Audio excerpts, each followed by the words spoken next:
चाहेंगे कि हम इंडिया के साथ गुड रिलेशनशिप होने चाहिए, क्योंकि इंडिया एक उभरती हुई इंटरनेशनल मंडी के तौर पे अब सामने आ रहा है। ये सब कुछ जो अकम्प्लिश हुआ है, जो उनकी ट्रू लीडरशिप है, मेन चीज़ है जो उनकी लीडरशिप, ट्रू लीडरशिप। अस्सलाम वालेकुम। वालेकुम अस्सलाम। So good name. Tayyab. Tayyab sir, आज हम आपके लिए एक सवाल लेकर आए हैं। सवाल हमारा ये है कि अगर हम लोग देखें इंडिया को, तो एशियन कंट्रीज़ के अंदर इंडिया बहुत ही ज़्यादा जो है वो उजागर हो रहा है या फिर उभर के आ रहा है। इसकी एक एग्जांपल, रीसेंट एग्जांपल मैं आपको देती हूँ। श्रीलंका के साथ इंडिया जो है वो डिसाइड कर रहा है एक गैस पाइपलाइन और एक ब्रिज बनाने की। तो अगर देखा जाए तो ये काफ़ी ज़्यादा इम्पॉर्टेंट है, क्योंकि बैक इन 2015 जब इंडिया ने ऑफ़र किया था कि हम एक ब्रिज बनाते हैं, तो श्रीलंका ने चाइना के कहने पर मना कर दिया था। अब फाइनली इंडिया जो है और श्रीलंका जो है वो इंटरेस्टेड है इस चीज़ के अंदर। आप इस होल सिनेरियो को किस तरह से देखते हैं? ये तो एक एशियन कंट्रीज़ के लिए गुड न्यूज़ है, लेकिन जो बाकी एशियन कंट्रीज़ है वो तो मेरे अकॉर्डिंग टू माय थिंकिंग वो इस बात पे सोचेंगे कि हम इंडिया के साथ गुड रिलेशनशिप होने चाहिए, क्योंकि इंडिया एक उभरती हुई इंटरनेशनल मंडी के तौर पे अब सामने आ रहा है। और जैसा कि आपने बताया कि चाइना जो है वो सेकंड बिग पार्टनर है इंडिया का ट्रेडिंग में। जी।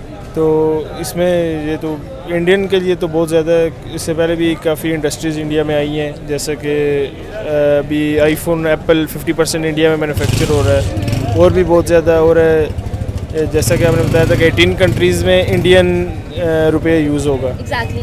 तो ये इंडिया के लिए वो एग्जैक्टली आपने रुपीस की बात की है। अब एक और बड़ी डेवलपमेंट सामने आई है श्रीलंका और इंडिया के रिलेशनशिप्स के दरमियान में, और वो ये है कि अब इंडियंस अगर वहाँ जाते हैं they can use Indian rupees.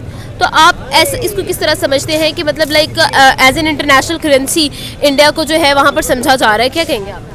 जी बिल्कुल, एक दूसरे कंट्री में जाके अगर उससे कंट्री के लोग अपनी करेंसी यूज़ करें, तो जस्ट लाइक जैसे बाहर से लोग यहाँ पे आके डॉलर यूज़ कर रहे हैं, तो ये भी as a international currency use हो रही है। और ये सबसे ज़्यादा बेनिफिट तो इसको इंडिया को अपना ही है कि उनकी करेंसी प्रमोट हो रही है, इसमें मुख्तलिफ कंट्रीज़ जो हैं वो ट्रेडिंग कर रहे हैं। तो सबसे बड़ा जो फाइनेंशियल और जो माशी तौर पे जो फ़ायदा है वो इसको इंडिया। बिल्कुल ठीक है सर। आपसे एक और सवाल मैं पूछूंगी, मुझे ये बताइएगा, आपकी तरफ से कहा गया कि अब इस वक्त तमाम एशियन कंट्रीज़ चाहेंगी कि वो अच्छे रिलेशनशिप रखें इंडिया के साथ, आखिर क्यों है ऐसा? क्योंकि जैसा कि इंडियन जो स्टेप्स ले रहे हैं, मतलब कि अपनी माशियत के तौर पे और बाकी भी जो उनके मैन्युफैक्चर प्रोडक्शन है, तो अगर एशियन कंट्री उनके साथ अच्छा रिलेशनशिप बनाएंगे तो इसमें उनका अपना भी फ़ायदा, इंडिया का फ़ायदा तो ऑब्वियसली होना ही होना है, लेकिन उसमें उनका अपना फ़ायदा भी होना है कि अगर वो एक ट्रेड है वो डॉलर में कर रहे हैं, जो तकरीबन 300 रुपये पाकिस्तानी रुपये इस वक्त बन रहे हैं, तो बाकी कंट्रीज़ में भी इसी तरह, बांग्लादेश में भी, श्रीलंका में भी डॉलर काफ़ी मतलब के पीक पे। तो जब वो इंडियन रुपीज़ में करेंगे तो ऑटोमेटिकली उनको एक एक प्रोडक्ट के पीछे, मतलब एक एक डॉलर के बजाय एक रुपये में करेंगे, तो उनको वो अपनी करेंसी के मुताबिक 50 to 70% जो है उसका बचत होगी। सर, हम लोग खुद जानते हैं कि पिछले कुछ सालों के अंदर इंडिया ने बहुत ज़्यादा चीज़ों को ओवरकम किया है और उसके बाद वो लोग आगे बढ़कर आए हैं।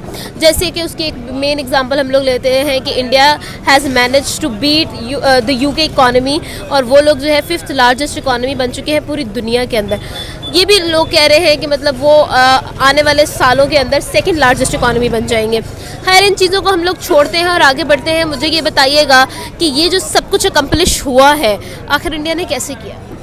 ये सब कुछ जो अकम्प्लिश हुआ है, जो उनकी ट्रू लीडरशिप है, मेन चीज़ है जो उनकी लीडरशिप, ट्रू लीडरशिप, और जो अदर एजेंसीज़ हैं वो उनकी लीडरशिप में इन्वॉल्व नहीं है। मेन रीज़न ये है। और कंट्री डेवलप भी इसी तरह होता है जहाँ पे ट्रू लीडरशिप हो और आपका जो लीडर है वो अपने गरीब, अपने जो मतलब कि नीचे वाला तबका है, लोअर, उनको साथ लेके चले। और इंडिया की आप माशी पॉलिसी जितनी देख लें, वो कि एक हद तक अगर किसान है तो उसकी कोई फसल है वो अगर बारिश में, फ्लड में ख़त्म हो जाती है, तो उसकी भी रिफ़ंड पॉलिसी जो है इंडियन के लॉ में मौजूद है।